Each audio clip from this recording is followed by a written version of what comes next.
Cloud. All right, here we go. So, talk to me about how writing has been going for you. It's actually going pretty well. The kids are starting to ask for words, and we're really doing, I think, a pretty good job of coaching them. What's the sound? Write it down. And so I'm starting to see more and more of the kids get adventurous.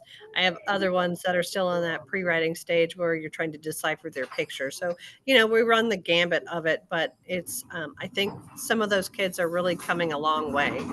Hang on just a second.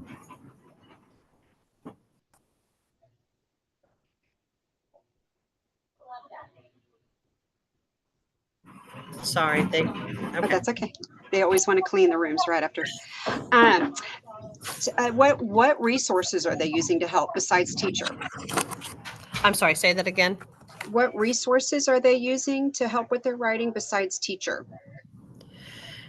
So I need to start, I think, introducing the paired pictures with the word, with the CBC word. So I've printed some out and created some cards.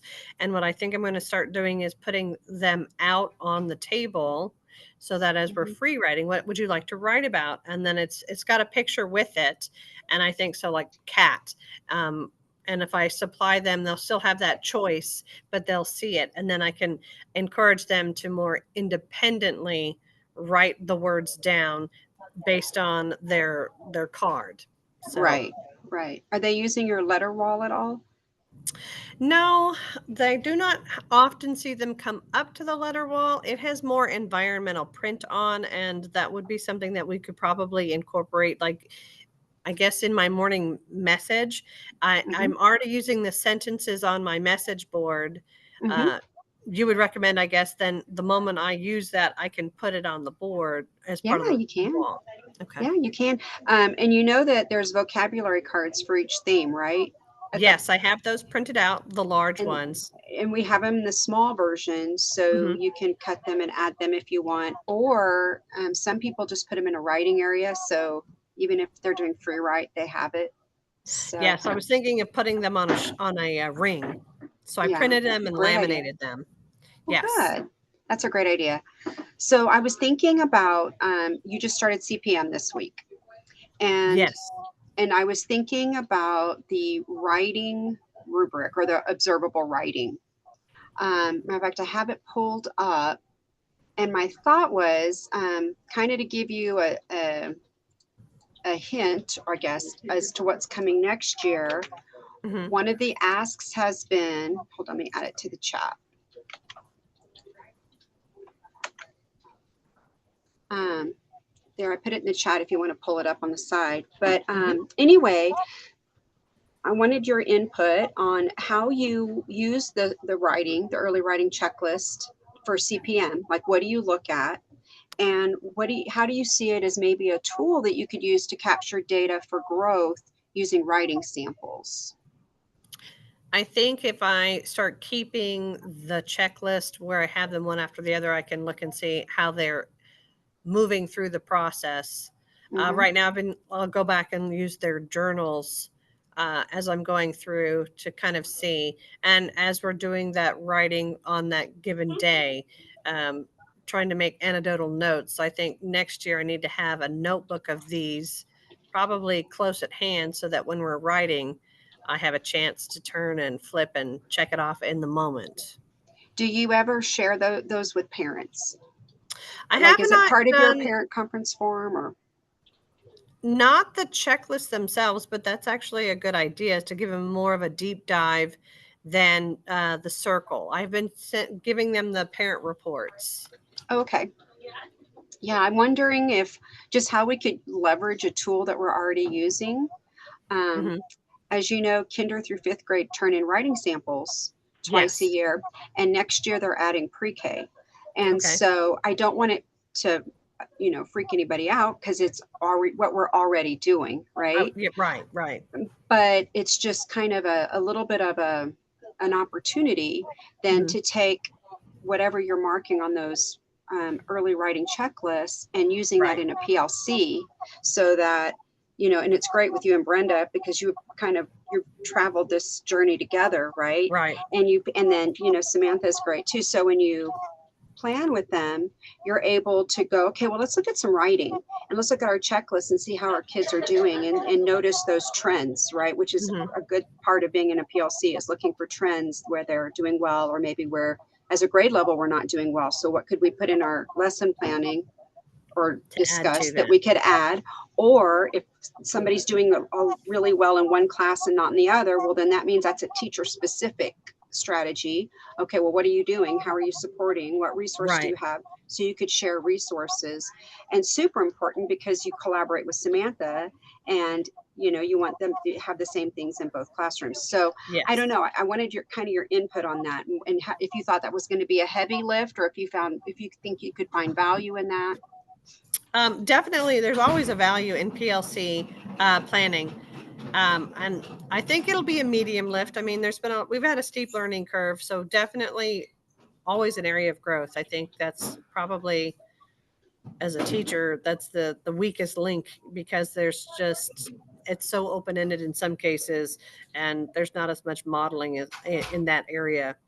But I really do like the way Writers Workshop approaches it, and I think it's just going to be a matter of how do we scope and sequence those who are to lift up the ones who can, the ones that are getting there, versus our littles that we know are not there, and need to be, like you and I talked about before, maybe they need an alternate activity. Mm-hmm, And that we are going to definitely, I think, have to rely more on that three small group model. mm-hmm, Um, if especially if we're going to need to get there and kind of push the other ones a little bit more. And so I think implementing work systems for those who can't much sooner, that's been a mm-hmm. newer thing this year. Right, um, but I think once we have those mechanisms in place, it's taking those final steps shouldn't be that bad or that right, difficult, really. sure. So it's been your full year, right? We're approaching, we've got how many days left? Do you know? 30, 38, 39, I something like haven't that? counted. I know that we have nine That's a weeks, I good think. sign. That's a good sign because when you're counting, usually you're ready, right? So Oh. I've never been one to be able to tell you how many days. I just heard that on a newsletter the other day. My question That's the only is, reason I know. all It's right, because I was doing the newsletter for April. my question is what is your biggest takeaway from this year? Because this was a huge change from you going from upper grades down to pre-K. And what are you most looking forward to next year now that you've got a good handle on it? Well, now that I've been exposed to the full curriculum and just the ahas, for me, it's that picking through and seeing what you can do, knowing how to pivot. Even at the beginning, understanding something which now is like, duh, the morning message being such an easy thing. But that was so hard to wrap my brain around. And now it's like second nature. No problem. What am I going to do on here? And I've enjoyed, I'm like, okay, I've got this. Let me add in something else. Let me add, where can I tuck in additional depth and complexity? You know, Hmm. um, that way I can hit the things like you say that we hold tight on.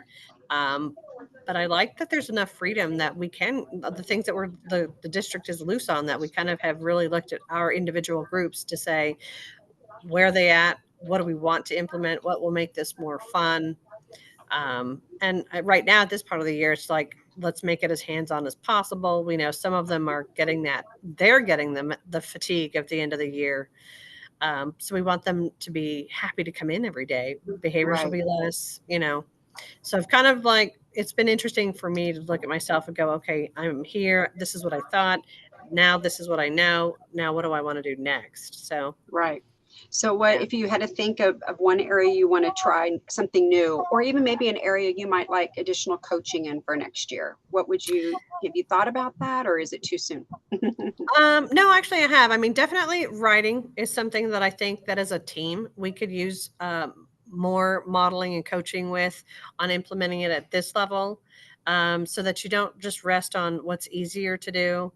Hmm. How do I incorporate fine motor skills outside that so that we can hit more of the things that we want to do to push them harder without overdoing it with them.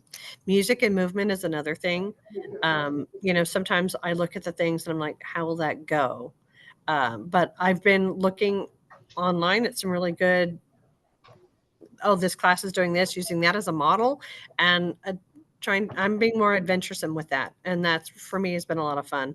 Okay. Figuring out ways to use those boom whackers. I bought Oh, I another know. set so that I would have a class set. I love boom whackers.